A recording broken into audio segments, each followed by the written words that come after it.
দেশে ফিরেছেন প্রধানমন্ত্রী শেখ হাসিনা।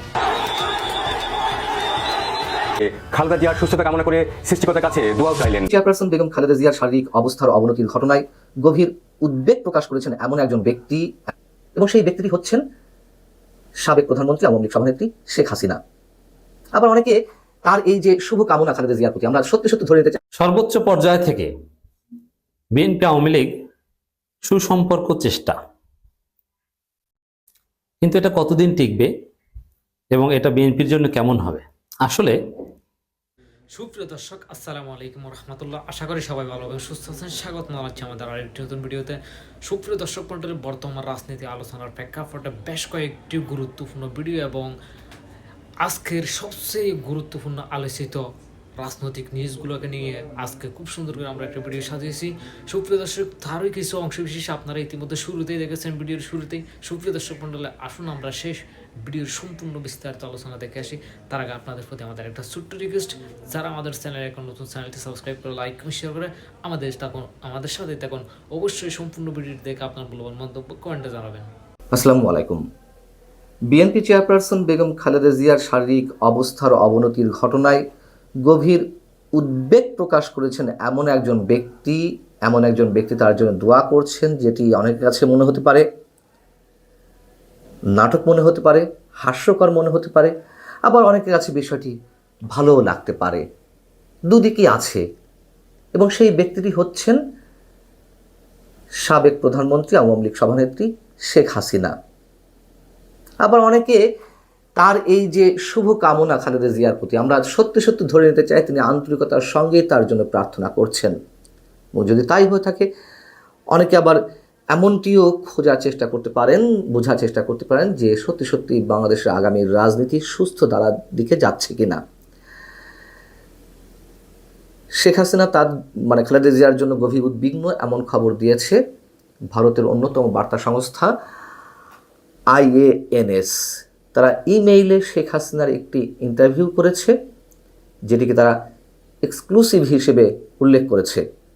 এক্সক্লুসিভ ইন্টারভিউ এর শিরোনাম দেওয়া হয়েছে gravely concern for Khaleda Zia says Bangladesh ex PM Sheikh Hasina, ব্র্যাকেটে লেখা IANS এক্সক্লুসিভ।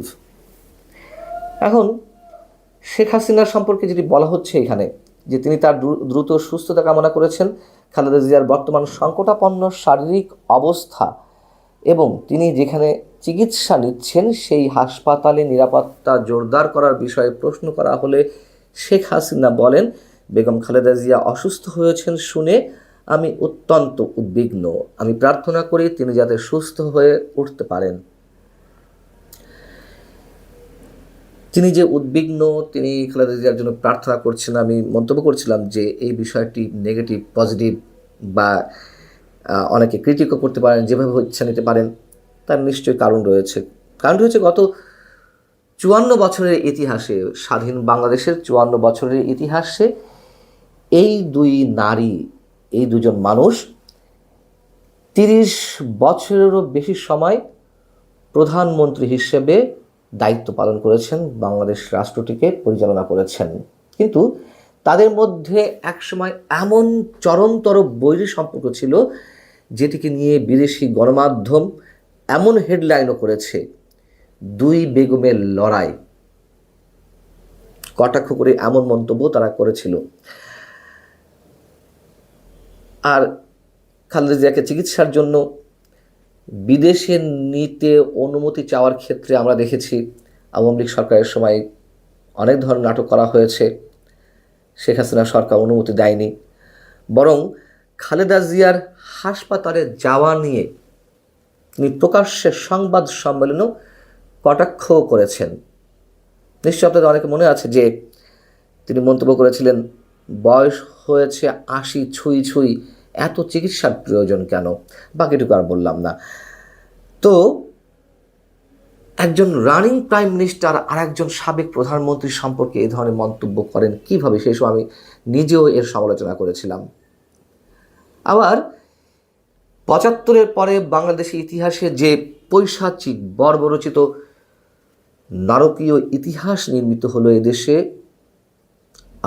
গ্রেনেড হামলা করে শেখ হাসিনাকে হত্যার ষড়যন্ত্র করা হয়েছিল, এবং ষড়যন্ত্র বাস্তবায়ন করার চেষ্টা করা হয়েছিল, সেই ঘটনাকে কেন্দ্র করে খালেদা জিয়া যখন প্রধানমন্ত্রী তখন তিনি সংসদে দাঁড়িয়ে কী মন্তব্য করেছিলেন সেটিও আমাদের মনে আছে। তিনি মন্তব্য করেছিলেন যে শেখ হাসিনা নিজে ভ্যানিটি ব্যাগে করে ওই বোমা নিয়ে সমাবেশ স্থলে গিয়েছেন, নিজের সমাবেশে নিজের লাইফকে রিস্কের মধ্যে রেখে বোমা হামলা করবেন, এই ধরনের মন্তব্য আমরা কোনো শিশু বা অন্য কারো কাছ থেকে আমরা আশা করতে পারি না। খালেদা জিয়া এই ধরনের মন্তব্য করেছিলেন। এখন শেখ হাসিনা শুভকামনা জানিয়েছেন, এটিকে আমরা অবশ্যই সাধুবাদ জানাই। কিন্তু এর মধ্যে দিয়ে বাংলাদেশের রাজনীতিতে সুবাতাসের কোনো লক্ষণ খুঁজে দেখার আমরা চেষ্টা করব কিনা, সেটি মূলত আলোচনার বিষয় হওয়ার কথা। সারা দেশের মানুষ যখন খালেদা জিয়ার জন্য প্রার্থনা করছেন, তখন শেখ হাসিনার এই দোয়াটুকু নিশ্চয়ই আমাদেরকে অনেক বেশি আশান্বিত করে তোলে সুস্থ রাজনৈতিক ধারা পুনঃপ্রবর্তনের জন্য। যদিও বিএনপির দাবি খালেদা জিয়া যে গভীর সংকটাপন্ন অবস্থায় রয়েছেন, জীবন মৃত্যুর সন্ধিক্ষণে রয়েছেন, এর জন্য আওয়ামী লীগ দায়ী। তার কারণ বলছিলাম, এটা তো সত্য কথা, আওয়ামী লীগের সময় তার সুচিকিৎসার জন্য বিদেশে নিয়ে যাওয়ার অনুমতি মেলেনি। তবে যাই হোক, একটি মন্তব্য আমি করতে চাই, সেটি হচ্ছে এদেশের অস্তিত্ব রক্ষার জন্য দেশে বিদেশি অনেক ধরনের ষড়যন্ত্রের বিরুদ্ধে বা জঙ্গিবাদ সাম্প্রদায়িকতার বিরুদ্ধে আমার বিশ্বাস একসময় এই দুটি দলকে একসাথেই রাজপথে নামতে হবে। এটি আমার দৃঢ় বিশ্বাস, আমার একান্ত ব্যক্তিগত ধারণা। সেই সময়টি যত দূরেই হোক কিংবা কাছের হোক। যে -2 ফর্মুলা, -4 ফর্মুলার কথা নানানভাবে শোনা যাচ্ছে, সেগুলো একটা চেষ্টা রয়েছে, এ কথাও বিশ্বাস করি। তবে যতই -2 ফর্মুলা ব্যক্তিকেন্দ্রিক বা -4 ফর্মুলা অথবা দুটি দলকেই একেবারে